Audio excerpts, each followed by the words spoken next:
अस्सलाम वालेकुम व्यूअर्स, आपको YouTube channel doctor Ali Usman में खुशामदीद कहते हैं। व्यूअर्स, इस चैनल में मेडिसिन का मुकम्मल रिव्यू बयान किया जाता है। मेडिसिन की indications, contraindication, side effect, adverse effect के बारे में डिटेल के साथ बयान किया जाता है। व्यूअर्स, अगर आप इस चैनल पर न्यू हैं और अभी तक हमारे चैनल को सब्सक्राइब नहीं किया तो मेडिसिन का मुकम्मल रिव्यू हासिल करने के लिए हमारे YouTube channel doctor Ali Usman को सब्सक्राइब कर लें और बेल आइकॉन पे लाजमी क्लिक करें ताकि जैसे ही न्यू वीडियो अपलोड हो आपको इसका नोटिफिकेशन मिल जाए।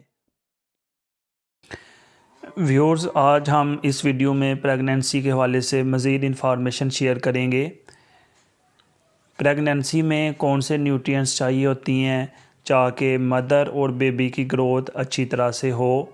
तो यहाँ पे कुछ सप्लीमेंट्स हैं जो कि नेचुरल डाइट में भी लिए जा सकते हैं या फिर मेडिसिन की सूरत में भी लिए जा सकते हैं एज आ फूड सप्लीमेंट। तो इसमें से जो सबसे इम्पोर्टेंट सप्लीमेंट्स हैं वो है कैल्शियम, आयरन और फोलिक एसिड। ये तीनों जो है प्रेगनेंसी में बहुत इम्पोर्टेंट हैं, बहुत ज़रूरी हैं। इनको प्रेगनेंसी से पहले भी लेना चाहिए, प्रेगनेंसी के दरमियान भी लेना चाहिए और प्रेगनेंसी के बाद ब्रेस्ट फीडिंग के दौरान भी इसको इस्तेमाल करना ज़रूरी है। कैल्शियम, आयरन और फोलिक एसिड ये एक नॉर्मल डाइट है जो कि सप्लीमेंट की सूरत में ली जा सकती है। मदर और बेबी की ग्रोथ के लिए बहुत ज़रूरी है। फोलिक एसिड लेना बहुत ज़रूरी है क्योंकि इससे बेबी की माइंड ग्रोथ बहुत अच्छी तरह से होती है। न्यूरल ट्यूब माइंड के अंदर होती है, ब्रेन के अंदर न्यूरल ट्यूब। अगर फोलिक एसिड ना लिया जाए तो न्यूरल ट्यूब का डिफेक्ट हो सकता है, तो इसलिए फोलिक एसिड बहुत ज़रूरी है। आयरन जो है ये ब्लड का एक लाजमी कंपोनेंट है। आयरन लेने से खून की कमी वाकई नहीं होती। कैल्शियम हड्डियों को मज़बूत करता है और ब्लड का भी ये एक पार्ट है। अगर हम कैल्शियम इस्तेमाल नहीं करेंगे तो ब्लड ये हड्डियों से निकालेगा जिसकी वजह से हड्डियां वीक हो जाएंगी। इसके बाद नंबर 4 पे जो इम्पोर्टेंट सप्लीमेंट है वो है ओमेगा 3। ये भी बहुत ज़रूरी है। इसको 200 मिलीग्राम के हिसाब से लेना चाहिए रोज़ाना। आइए अब हम देखते हैं कि वो खुराक या वो वाली फूड जो कि प्रेगनेंसी के दौरान इस्तेमाल नहीं करना चाहिए।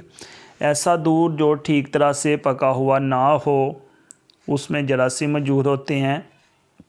इसी तरह जूस और सॉफ्ट चीज़ जिसको अच्छी तरह से पास्चराइज़ ना किया हो उसको इस्तेमाल नहीं करना चाहिए। इसके बाद मज़ीद एहतियात ये है कि चाय कम पिएं, कोशिश करें कि इससे परहेज़ करें क्योंकि इसके अंदर कैफ़ीन होती है जो कि प्रॉब्लम काज कर सकती है। लंच के अंदर एहतियात करें कि गोश्त इस्तेमाल ना किया जाए और मसनूई जो है चीनी या स्वीटनर जिसको हम आर्टिफिशियल स्वीटनर बोलते हैं उनको इस्तेमाल नहीं करना चाहिए। ये कोल्ड ड्रिंक्स के अंदर, इस तरह के मशरूबात के अंदर मौजूद होते हैं। पानी ज़्यादा से ज़्यादा पीना चाहिए, तकरीबन 12 गिलास।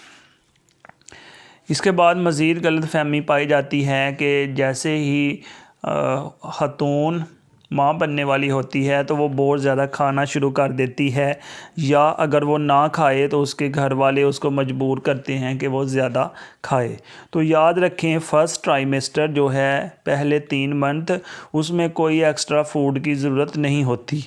लेकिन जैसे ही सेकंड ट्राइमेस्टर स्टार्ट होता है जो कि चौथे महीने से छठे महीने तक होता है, उसमें थोड़ी फूड बढ़ानी पड़ती है। तकरीबन 340 कैलोरीज़ पर डे के हिसाब से बढ़ानी पड़ती है।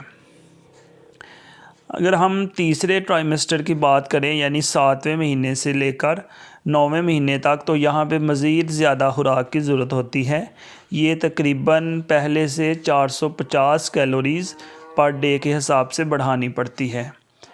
तो यहाँ पे कुछ टिप्स शेयर किए गए थे कि जैसे ही ख़तून माँ बनने वाली होती है तो उसको कौन कौन सी फूड इस्तेमाल करनी चाहिए, कौन कौन से सप्लीमेंट इस्तेमाल करनी चाहिए और किन ग़िज़ाओं से एहतियात करनी चाहिए। इसके अलावा जो गलतफ़हमियाँ पाई गई हैं उनको यहाँ पे क्लियर कर दिया गया है। व्यूअर्स, अगर आपको हमारी ये वीडियो पसंद आई है तो हमारे YouTube channel doctor Ali Usman को सब्सक्राइब करें और बेल आइकॉन पर लाजमी क्लिक करें ताकि जैसे ही न्यू वीडियो अपलोड हो आपको इसका नोटिफिकेशन मिल जाए।